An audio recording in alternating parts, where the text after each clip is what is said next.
Bismillahirrahmanirrahim. Marilah kita melanjutkan bahasan pada malam hari ini. Kita melanjutkan bahasan malam yang sebelumnya, bulan yang lalu.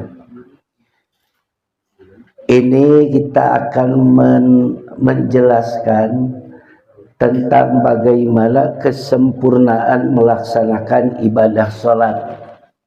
Sabda Rasulullah sallallahu alaihi wasallam, salat itu adalah suatu pekerjaan yang diridhoi oleh Allah Subhanahu wa taala, dan salat itu adalah tambang atau yang mendekatkan kita kepada keridhaan Allah Subhanahu wa taala.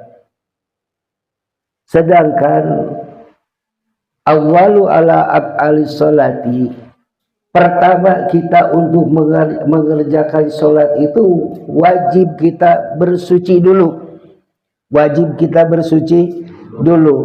Dan kita harus ingat, wudu itu walaupun kita mengerjakannya sholat sunat, tetap wudu itu hukumnya wajib. Karena kita niat wudu nawaitu raf'al hadasil asgori li istibahati sholati, li istibahati sholati, untuk bisa mengerjakan sholat, maka wudu meskipun kita mengerjakan sholat sunat, hukum wudu itu wajib. Kemudian kesempurnaan wudu itu ada tiga. Kesempurnaan wudu itu ada tiga. Niatkan kita dalam berwudu itu tathurul qalb, membersihkan hati dari sifat hasud, sifat munafik, sifat gilan, dendam. Kemudian sifat-sifat yang sekiranya merusak kepada akidah urusan hati. Yang keduanya, niatkan dalam berwudu itu adalah untuk mensucikan badan dari dosa, untuk membersihkan badan dari dosa. Tathurul badani lidzunub. Yang ketiganya adalah membasuh anggota wudu dengan tidak memboros-boroskan air. Ambil air itu secukupnya untuk melaksanakan wudu. Nah, kalau wudunya sudah sempurna, pasti di dalam melaksanakan sholatnya juga ada rasa kehusuan. Ada rasa kehusuan. Khusyuk itu tidak bisa dibuat-buat, tidak bisa dibikin-bikin. Pertama, orang bisa melaksanakan ibadah khusyuk karena dia paham. Kita mengerti bahwa salat itu adalah panggilan Allah Subhanahu, bahwa salat itu kita menghadap Gusti Allah Subhanahu wa taala. Nah, jadi bagaimana kita baiknya menghadap yang Maha Agung.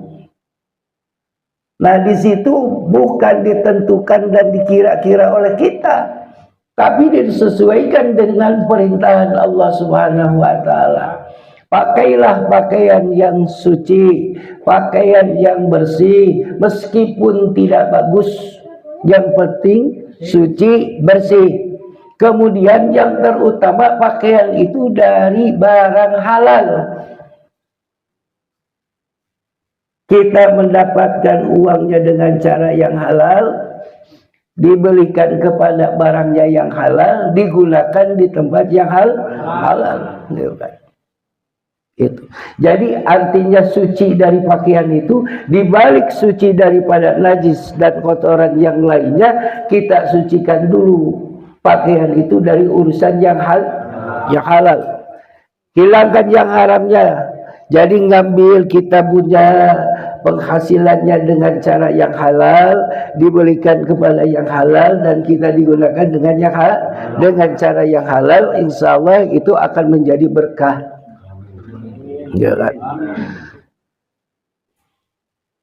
Selanjutnya, wahubul malaikati, salat itu dicintai oleh para malaikat. Orang yang sholat Pak RT dicintai oleh malaikat.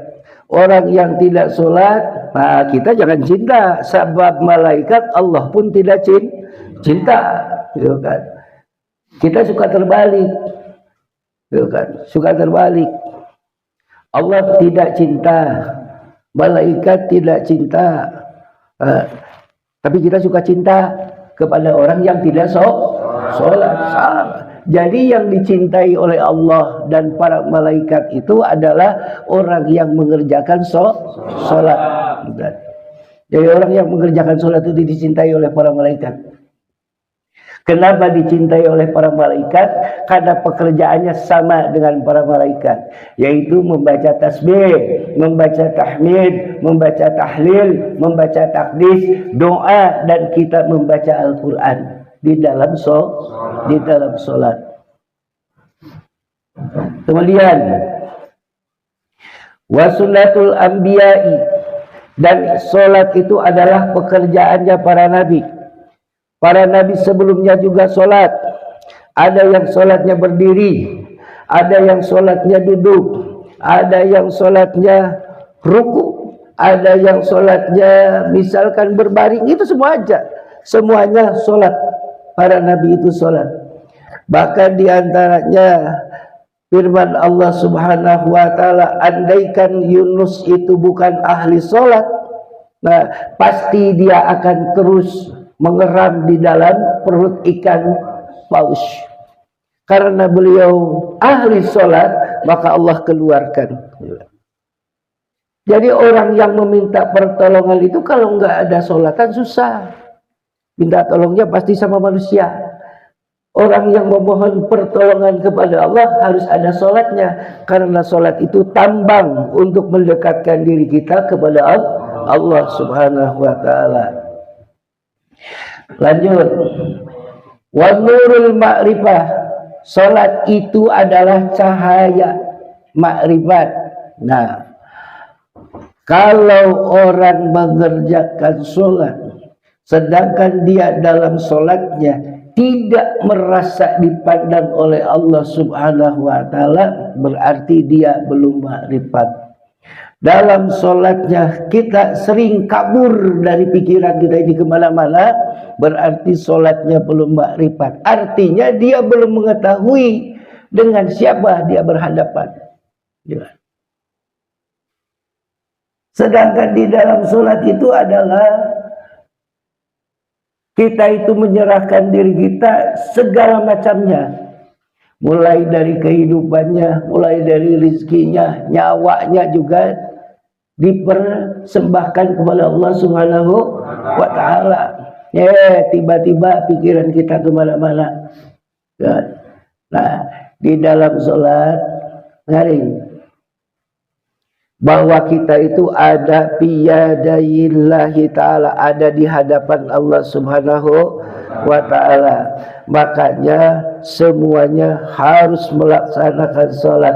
Pada saat ruku semuanya ikut ruku, bahwa ruku itu tandanya kita tawadhu, tandanya kita hadap asor, lebih lemah, bahwa kita seorang makhluk, hanya sebagai makhluk yang tidak punya kekuatan apa-apa.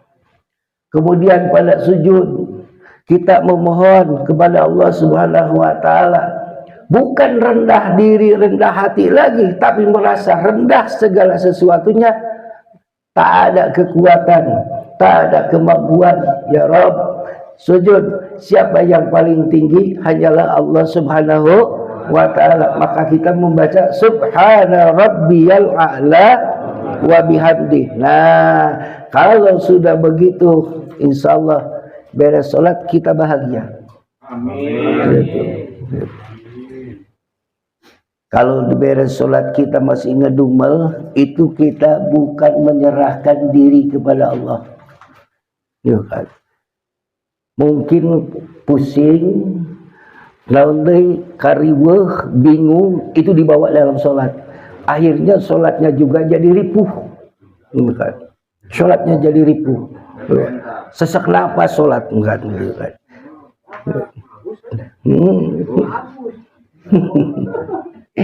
Itu diantara. Kemudian salat itu wa aslul imani. Salat itu adalah asalnya, pokoknya iman. Orang yang iman, ngaku iman tapi tidak sholat berarti bohong. Karena yang iman itu pasti sholat, yang sholat itu pasti beriman. Ya. Pokoknya iman. Ya. Kemudian wa ijabatu doa, jalan untuk dikabul, diijabah doa, dijawab doa kita oleh Allah Subhanahu wa taala, yaitu orang yang punya sholat.